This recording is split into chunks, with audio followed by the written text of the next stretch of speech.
Bueno, ¿cómo estamos? Bienvenidos de nuevo una vez más. Muchas gracias por estar aquí, por seguir el canal.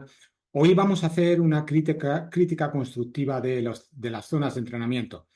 Bueno, pues llevamos ya años, prácticamente desde el 2017, con zonas de entrenamiento y yo creo que hoy en día pues es probablemente la herramienta más utilizada para ajustar intensidades. Pero hoy vamos a ver, bueno, pues vamos a ponerlo en duda, ¿eh? Vamos a poner en duda si realmente es la mejor herramienta. Insisto, es una crítica constructiva, no digo que haya que dejar de utilizarlo, pero sí hemos de ser conscientes de qué hay detrás de ello y qué es lo que ocurre en la fisiología del músculo cuando realizamos un entrenamiento, una competición, en el gesto de la carrera. Entonces, para ello vamos a empezar con la última entrada del blog. Ahí lo explico un poco y luego, bueno, pues vamos a ver una gráfica real, una gráfica que nos da mucho que pensar, ¿eh? Da mucho que pensar en cuanto a si realmente son estas zonas de entrenamiento la mejor herramienta como indicadores de intensidad en el entrenamiento del corredor.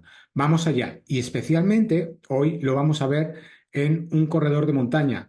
Muchos de vosotros habéis pedido que diera información en cuanto a entrenamiento para montaña. Bueno, pues hoy vamos a tener oportunidad de ver un entrenamiento con una gráfica real a nivel de pulso de un entrenamiento de montaña, un entrenamiento, bueno, algo exigente.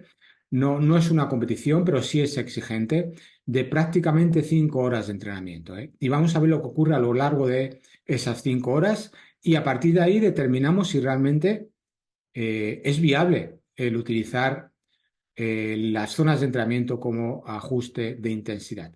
Vamos allá. Entonces, primero comparto la entrada del blog. Es la última entrada del 13 de abril de este año 2024. Bueno, pues muy reciente, ¿eh? Y ya solo lo que es el título lo dice todo, todo. Zonas de entrenamiento, verdad o ficción. Básicamente aquí lo que comentamos es, bueno, pues lo que comento es que pues la mayoría de los entrenamientos están basados en 5 zonas de entrenamiento por intensidad, de manera que la zona 1 y zona 2 son ritmos suaves, ritmos de rodaje. Zona 3, como digo aquí, zona 3 y zona 4 son zonas de umbral. Zona 5 es entrenamiento bueno, a mejorar, enfocada a mejorar el consumo máximo de oxígeno.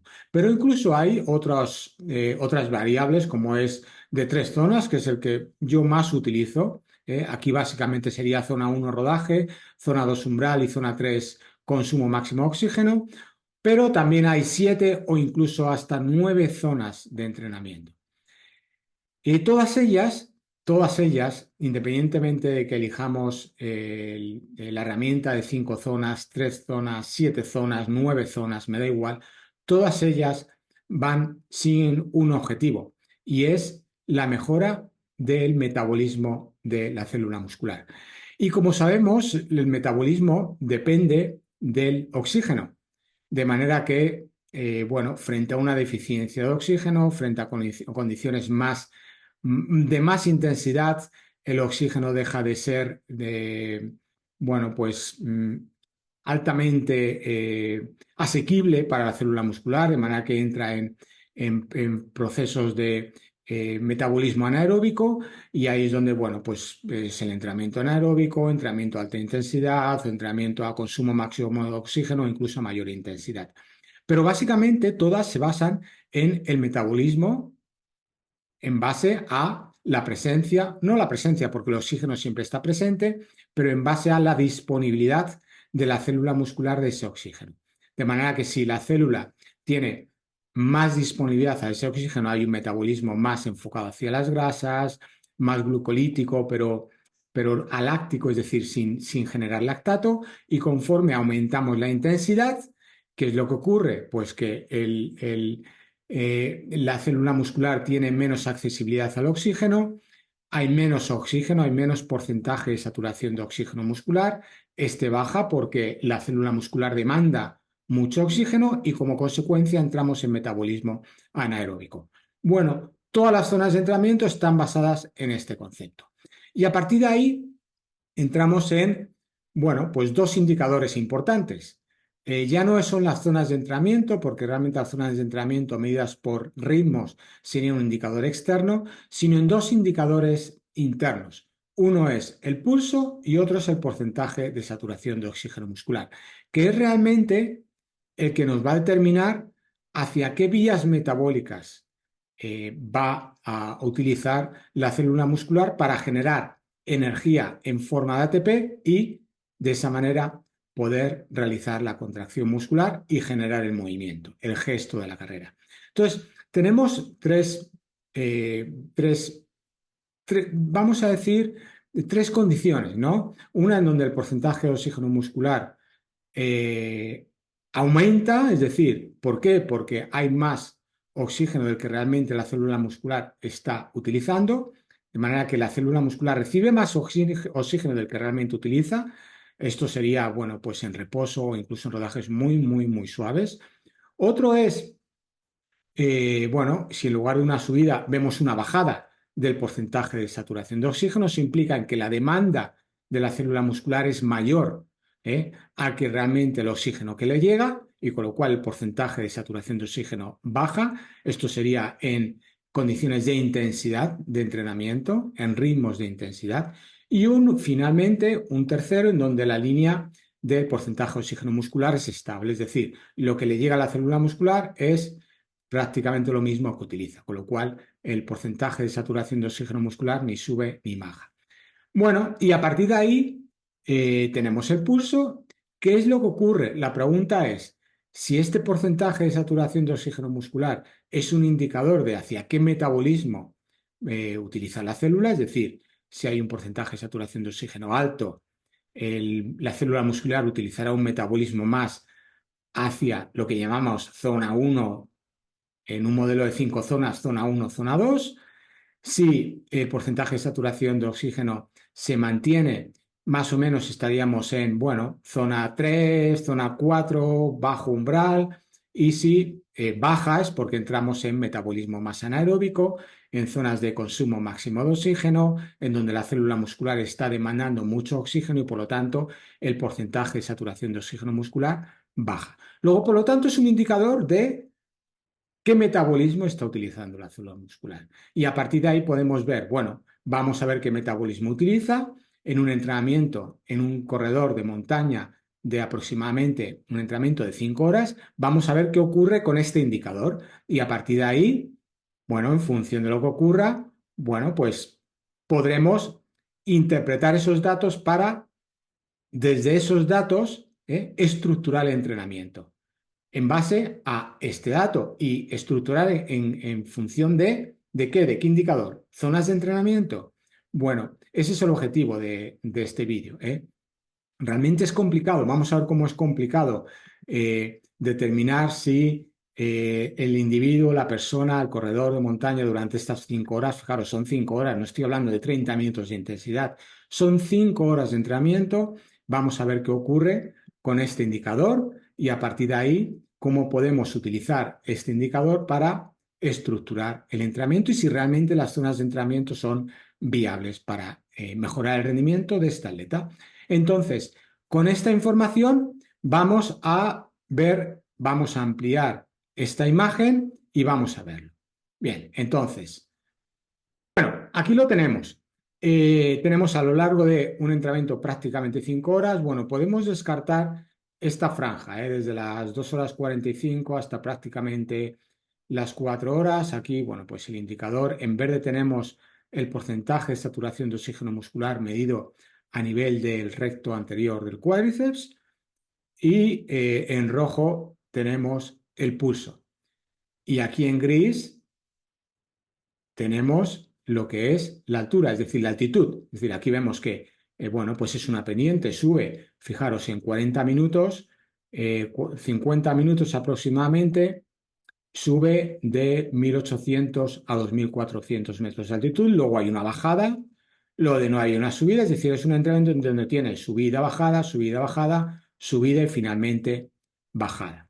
Bueno, de inicio vemos cómo si nos fijamos en la línea verde, es decir, el porcentaje de saturación de oxígeno muscular, vemos como de inicio nada más, bueno, tiene unos valores en verde basales en torno al 58, esto sería el 60%, en torno al 58%. En cuanto que empieza a correr, esta aleta, boom, baja. Es decir, hay una demanda grande, además empieza, bueno, subiendo, con lo cual, bueno, hay una bajada importante, que luego se estabiliza un poco a nivel de un 30, un 35% de saturación. Vemos como en cuanto que llega arriba y empieza a bajar, fijaros, aquí el atleta recupera, hay una recuperación, hay una subida de esa disponibilidad de oxígeno por parte de la célula muscular. Vemos como aquí vuelve a subir prácticamente a niveles basales, vuelve a subir aquí, es decir, durante la bajada sube, claro.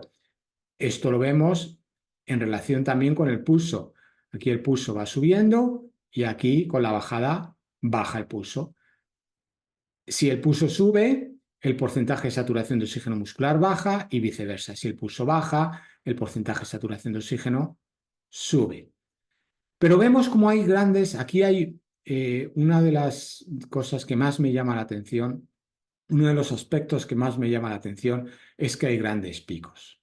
Hay grandes picos, es decir, la célula muscular realmente no se estabiliza y dice, bueno, utilizo metabolismo de grasas. No, está continuamente alternando vías metabólicas.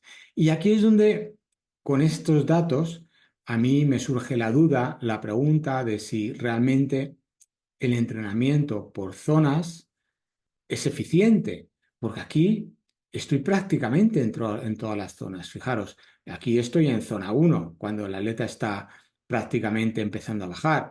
Cuando aquí está en pleno esfuerzo, fijaros los picos, va de un pico de prácticamente 40 al 20% de saturación, ahí incluso subiendo. Claro, aquí en función de las intensidades, en función de, bueno, de cómo sea el terreno, sube, baja, hay grandes cambios. Y lo mismo ocurre a lo largo de las 5 horas de entrenamiento. Entonces, con estos datos y viendo los grandes picos de porcentaje de saturación de oxígeno muscular, que nos indica que realmente no solo está en funcionamiento una vía metabólica, es decir, no es blanco o negro, no es zona metabólica 1, zona metabólica 2 o zona metabólica 3. No, es todo está en marcha, todo. Zona metabólica 1, es decir, zona metabólica de grasas, de glúcidos, esta aleta está generando lactato, está recuperando, está realmente reutilizando este lactato como fuente energética. Vemos que aquí, fijaros, aquí en cuanto que empieza a subir, de nuevo esta pendiente, esta segunda pendiente, aquí se ve que el atleta está forzando, fijaros cómo bajo, desde prácticamente un 50%, un 45% a un 20%, es decir, hay una bajada, hay una pendiente, hay un slope, lo que se llama un slope, ¿no? Negativo, es decir, desde prácticamente el 50 al 20%, hay un 30% de bajada. Eso es mucho, eso es mucho. Y de nuevo, cuando el atleta corona, arriba, fijaros, de nuevo sube, hay una subida, ¿no? Y va recuperando hasta que vuelva a subir a niveles basales cuando estoy arriba, porque ya aquí el atleta recupera. Fijaros la respuesta. A diferencia del pulso, el pulso, bueno, pues le cuesta más recuperar, pero el porcentaje de saturación de oxígeno muscular, la respuesta es muy rápida.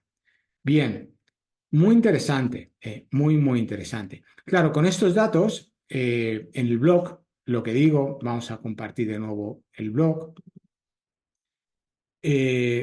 Realmente este gráfico nos lleva a pensar si realmente existen zonas de entrenamiento o por el contrario, la célula muscular pone en marcha actividades metabólicas, todas las actividades metabólicas que están disponibles en función de la demanda de la actividad física del corredor en cada momento, en cada instante, en cada segundo, en cada minuto.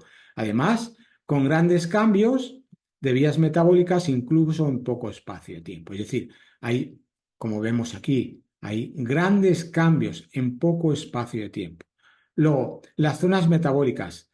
Bueno, pues tendríamos que replantearnos, porque si realmente, hablando, insisto, hoy es el caso de un atleta de montaña, 5 horas de entrenamiento en donde hay gran variabilidad en el porcentaje de saturación de oxígeno muscular, luego hay gran variabilidad en actividad metabólica, la célula muscular está utilizando diferentes vías metabólicas continuamente. Luego, ¿cómo entreno esto? ¿Qué hago? ¿Un rodaje suave un día, un rodaje umbral? ¿Hago cuestas? ¿Cómo lo hago? ¿Entreno por zonas metabólicas? Bueno, pues esa es la gran pregunta.